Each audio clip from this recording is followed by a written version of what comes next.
¿Sabías que en un proyecto el diseño es hasta un 45% el responsable de los problemas que puedan surgir durante la ejecución de la obra? ¿Y sabías que en la antigüedad el diseñar y construir se fundían en una misma persona? La constructibilidad. ¿De qué estamos hablando cuando hablábamos de constructibilidad? ¿O constructividad? ¿O constructabilidad también? Si te interesa saber estos conceptos, quédate a ver este video hasta el final. Comencemos. En la época greco-romana, diseñar y construir no era indivisible estas actividades. Arquitecto, ingeniero, constructor, no había como una diferenciación, entonces era solamente una persona.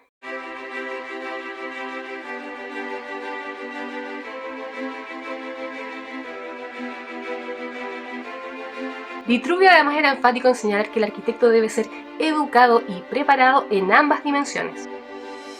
¿Y sabes quién fue Vitruvio? Bueno, sí, el famoso dibujo de Da Vinci se llamaba Vitruvio o Vitruvius, y era como arquitecto, ingeniero, constructor, era como de todo, porque en la antigüedad no había como la división, ¿cierto? Y escribió una enciclopedia de construcción, de arquitectura, y es un libro muy interesante porque tiene muchos tomos para interiorizarse de cómo se construía antiguamente. No se separaban ambas actividades, o sea, como que siempre había una persona que era el arquitecto. Estaban implicados en todas las etapas del proyecto en sí, o sea, era el proyecto, no era diseño aparte, construcción aparte, era todo en uno, era un unísono. Y siempre el arquitecto era el que daba la cara por su proyecto.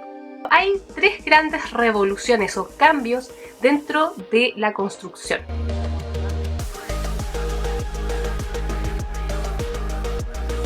Entonces, inicialmente estaba el arquitecto solamente. Después, en el Renacimiento surgió el constructor. O sea, se empezaron a separar las aguas.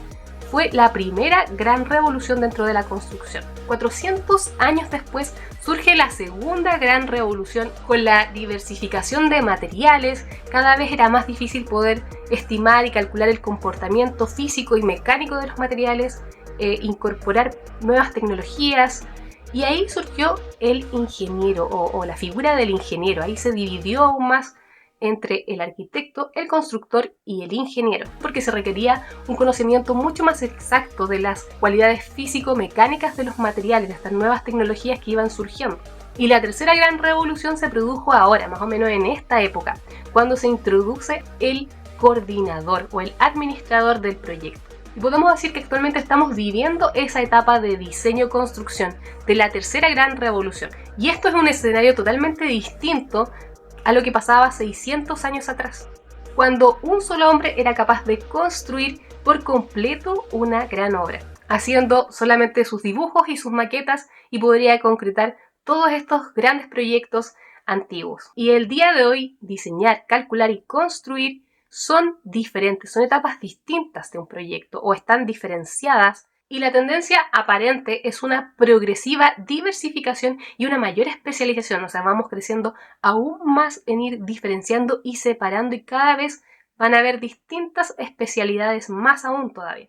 Bueno, debido a toda esta especialización, ¿cierto?, a esta diferenciación de actividades, debido a esto surge una problemática. Esto repercute directamente en la ejecución de las obras, lo que nos lleva a que cada vez los proyectos tiendan a ser menos eficientes. Entonces de ahí nace este concepto de constructividad.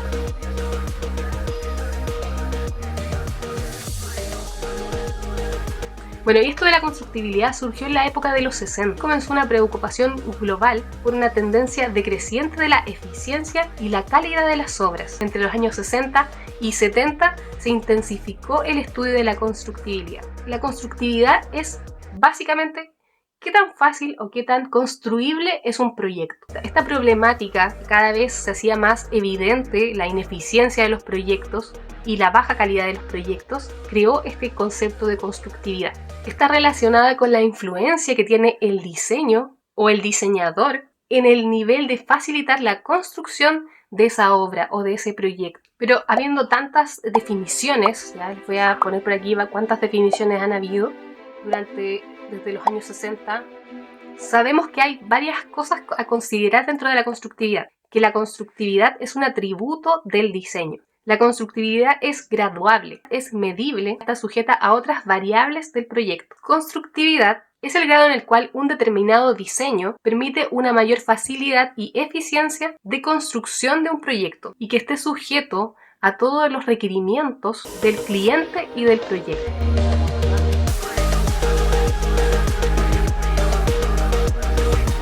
Si bien es cierto, constructividad y constructabilidad comparten el mismo objetivo de concretar de la forma más eficiente y de la mejor calidad posible un proyecto, la constructividad se relaciona directamente con la etapa de diseño. Entonces la constructabilidad tiene un enfoque de la administración del proyecto, ya que no tiene que ver solamente con la etapa de construcción, sino que también tiene que ver con la etapa de planificación y de prever cómo vamos a construir algo y de decir si es que podemos modificar algo en el diseño para mejorar esa construcción. Pero hoy en día no para todos los proyectos eso se puede aplicar porque hay muchos.